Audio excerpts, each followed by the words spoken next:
right, welcome back to the Prospecting Show. Today is July 14th, and we have Andrew Gaikwad on the call. How are you? I'm really good. Thank you so much for having me on the show. Yeah, absolutely. So, we always start off the Prospecting Show with really three pieces, right? Your past, your present, and your future. And a lot of people in the agency space know who you are already, but maybe give us the quick synopsis, the quick background on where you started and what happened to get you to where you are today. Awesome. So I started about 3 years ago. Before that, I was in a full-time IT corporate service job. So I wanted to start something of my own, went into a little dabbling about making money online, looking at certain videos, eventually came across SEO, started my Amazon affiliate site, made my first dollar online, saw the possibilities, directly quit everything, jumped into more of the digital marketing space, and then learned more about Facebook ads, paid traffic and stuff like that. Fell in love with Facebook ads. Ideally, that's how my actual journey started, as wanting to grow into an agency. Started off as a freelancer, started reaching out to people and helping them online. Eventually started gaining clients through that. And you have kind of transitioned over time into this white label kind of partnership you do with other businesses. So talk a little bit about, for the people who don't know about what white labeling is and how that works, maybe just break that down for the entrepreneurs that end up listening to this. Yeah. So what I have learned over the past, and even when I started off, is that when an agency owner's journey starts, they are prospecting, filling their pipeline. Once they hit 5 clients, they just got stuck into client servicing and client management. And then they even have to deliver results by doing the fulfillment. So then they get onto the back burner of building out their pipeline. So it's like a roller coaster. They go to 5 clients, they're servicing 5 clients, 2 might drop off, back to 3, then again back to 5, and then back to 3, kind of a thing. There's no consistency. So I saw that as a gap in the industry to help out agency owners. So what we do is we basically handle all your back-end fulfillment in terms of the getting results for your client's part. So you only focus on sales and maintaining the client relationship. Yeah, and you've had some big joint ventures. I know Ravi Abuvala, you did some work with him a while ago. You got Brett and Nick from Patient Rhino. You have a bunch of different groups you've worked with. What is it like working with these agency owners as they're continuing to scale? Where do you see the bottlenecks? Where do you see the problems? The bottlenecks always have been in the back end, ideally fulfillment, and the agency owner per se wearing all the hats in the business. The more the agency owner micromanages each and every aspect of the business is he himself is the bottleneck, ideally. So that's what we have helped most of these people realize. With Brett and Nick as well, I started off working with Brett and Nick when they were individually agency owners separately and not partnered off. And I saw them grow together into the partnership, and now they're doing pretty successfully well. So that's what I like to see and help agency owners do. As long as the agency owner is focused and putting in the work on building their pipeline, and we handle the fulfillment on the back end, and it's just like once a week touch points and making sure that everything's functioning fine. It runs as a well-oiled machine, and you can scale from there. And let's talk a little bit about the industries that you support, both on the direct client side and then also on the white label side. What kind of industries are you helping right now? So in the white label, we have a wide array of clients, about 9 niches at the moment. So I'll just go on it, and then I'll tell you the website as well, where you can just basically see everything. So we have real estate, pain management. So that is like chiropractors, stem cells, physical therapists. We've done fulfillment for medical spas, so Botox, laser hair removal, body contouring services.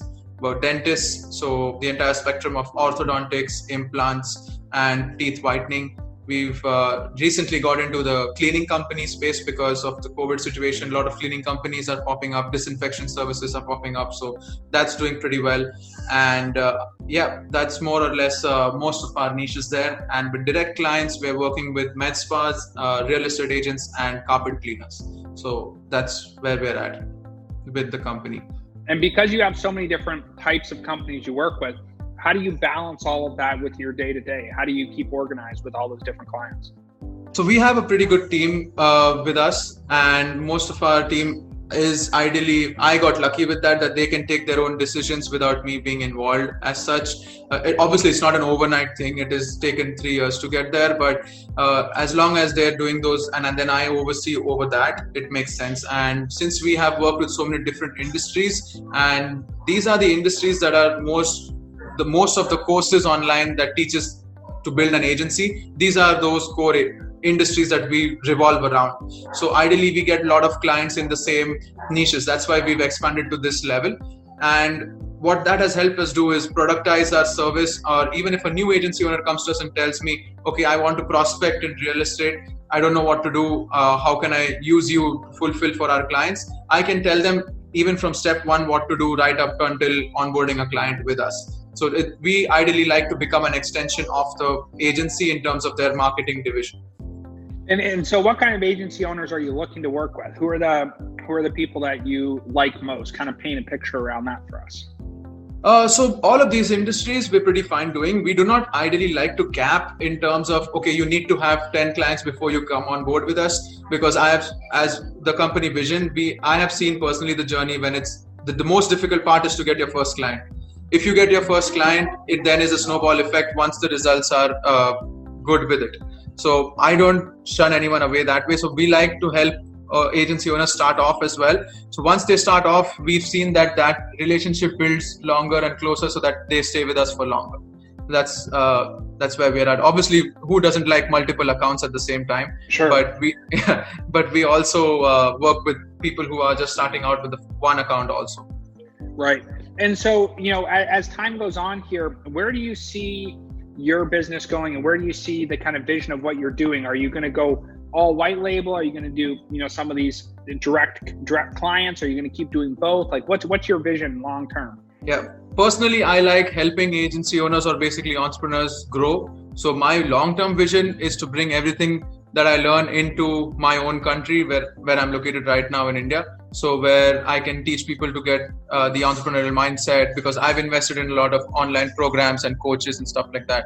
So I like the entire idea of that, and the conversation with an agency owner is what makes me keeps me happy in my day to day. So my white label business will always be the 80% of the business, and the 20% is still the direct clients which we are working with.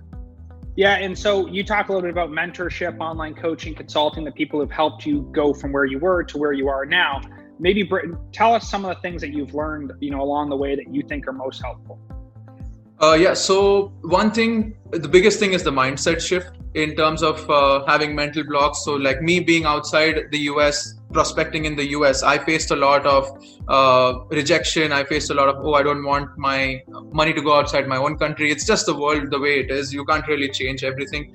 So the way that you adapt to a program to make it absorbable by yourself. I mean, like, there's no one size fits all. If someone gives you a framework, it's a framework. It's not like you do this, this, and this, it'll always work for you. You need to find your own groove in it. You need to find your own twist to it.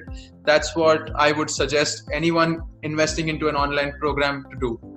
Right. And so for you, as you kind of have learned these mental blocks and these ways to grow your business, what do you think is, like, how can you teach other people that? What do you see other agencies kind of getting stuck with? What's the mental block or the thing that's not helping them move forward? What is that piece? For the starting agencies, they overcomplicate everything. They are more into, my website, I don't have a website, I don't have a logo, I don't know what to do, I don't have results. Forget about all that. Partner up with someone like me. We have results that we can give you. Use our results, leverage our results to get your first client. It's all about getting your first client and the first testimonial. Don't overcomplicate in your back-end systems or your sales process or anything like that. Yeah, no, and that's a good point, right? Because a lot of people want to have like really perfect action, right? They want to have, hey, I need to do this perfectly. It has to be, the sales copy has to be perfect. The sales script has to be perfect. The presentation has to be perfect. And the problem is they spend so much time trying to get it perfect that they never actually start. Right? Yes, they don't actually do the activity, which is kind of your point of like these agencies that the first client's the most important. You didn't say the first client is the only client. It's get the first client as quick as possible. Do they have to have perfect results? No. Do they have to have a perfect testimonial? No. A website? No. A logo? No. A brand? No. But they need to actually start.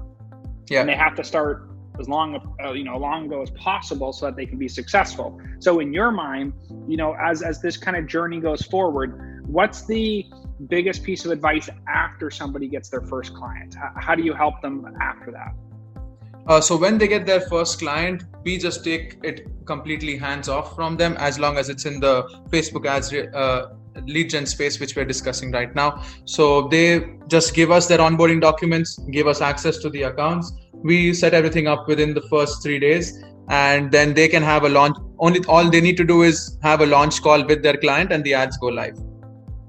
And from there, as time goes on, the leads start flowing in. How are you communicating with the agency owner, and how's the agency owner communicating with the end client? Yeah, so we do not have any conversation with the end client. The agency maintains that relationship. So the conversations that we have ideally happen inside Slack or on Facebook Messenger, based on how big the company is. Usually bigger agencies have their own systems like Asana, Monday, and stuff like that. So we get integrated into their systems. But if not, on the bare minimum, we start off with communication over Slack. Yeah, and I mean, Slack really does it, right? It almost doesn't matter how big you are. Slack's a perfect platform for people to communicate with. You can add someone, you can delete them, multiple channels, right? Direct message. I mean, it does most of the things that are required. As you start to continue to scale, not the white label, but the direct client fulfillment, direct client situations, who are you looking to work with? For the people who end up listening to this, if you are this kind of business, you want to work with them. So what are those kinds of businesses right now? Real estate agents and cleaning companies. So these are the two main ones. And apart from that, we've helped a bunch of med spas doing white label. So we're pretty confident that we could do it with the direct client also. Awesome. And so on the real estate side, give us some parameters around that. Like is there a certain revenue or certain revenue goal that they have? Is there a certain location you want to work in? Like, tell us a little bit more about the ideal real estate client for you, just in case they end up listening.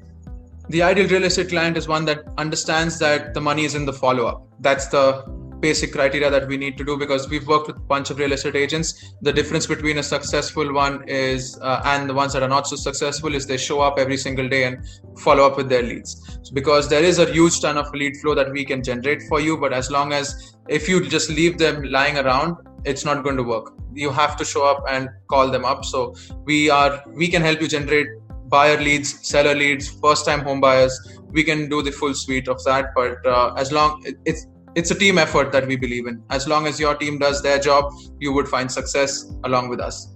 Yeah, no, and that makes lots of sense, right? Because at the end of the day, there's in the lead generation space, there's the lead generation, there's the nurturing that you guys have with some of the softwares you're working with. Yes. But then on the backside, the actual agent or the customer or the client or the whoever has to take the deal from lead to closed, right? Lead to customer. Correct. And that process requires a good sales process, right? Yeah. So in your mind, with the real estate space, other than follow-up, what is the next most important thing that they need to do? Maintain a client relationship and understand that with us, it's not like a magic bullet that we give you. Your conversion rates are still going to remain as standard real estate conversion rates. So if you start working with someone, or not just us, any other marketing agency also, and you expect like 3 closings in the first month, that's somewhat of an unrealistic expectation. So you ideally should still stick to the official standards. The only thing that you need to understand is that we're giving you more opportunities to enter into a sales cycle. That's, as long as that is what is understood, definitely you're going to make more money. Yeah, no, and that's a really good point too, because at the end of the day, even what we're doing at Syntax, when we have that business to business prospecting as a service, it's the same principle there, right? We're giving you as many opportunities as humanly possible to talk to the ideal customer without spending money on ads, right? That's kind of our thing. It's all organic, but it's the same concept. What you're talking about is tell us who you want to talk to, what's their job title, what kind of location are they in, what kind of business are they in, and we will facilitate that talk, right? That original conversation. But you still have to take them down the sales journey, learn about what they're trying to do and try and scale their business up with them. So that's a really good point. I know we started a little bit late here, but to kind of wrap things up, if people wanted to learn about you and some of the things that you're doing on the white label side with the direct agency side, how can they reach out to you? What's the best way? Yeah, so the best way is to go to my website. It has a booking link that they can call me on and book a call with me. So the website link is whitelabel.kainix.com, whitelabel.kainix.com. Awesome. And so the people end up listening to this. If you're an agency owner and you're looking to kind of scale, even if you're at that one client, one or two clients, and you're looking to outsource a piece of the work, or you're looking to scale and you're stuck at that 5 client, going down to 3 client, back into 5 client, you're in that cycle, definitely reach out to Andrew and get that taken care of. But if you're also a potential direct client, you're a real estate agent, you're somebody who's looking to grow your business, maybe an industry that Andrew and his team haven't worked on yet, but you think there might be a good fit, reach out as well, because there's lots of opportunity to scale it. At the end of the day, advertising and Facebook marketing and Instagram marketing and all these paid ad techniques, they don't really change over time. It's really just about getting a good understanding of the market. So if you have a different industry and you might want to be, get a consult with Andrew, hit him up, let him know what you're looking for, and he'll see if he can help you out. I really appreciate you coming on the call on the prospecting show here, and thank you for your time. Thank you so much, Connor. It was great.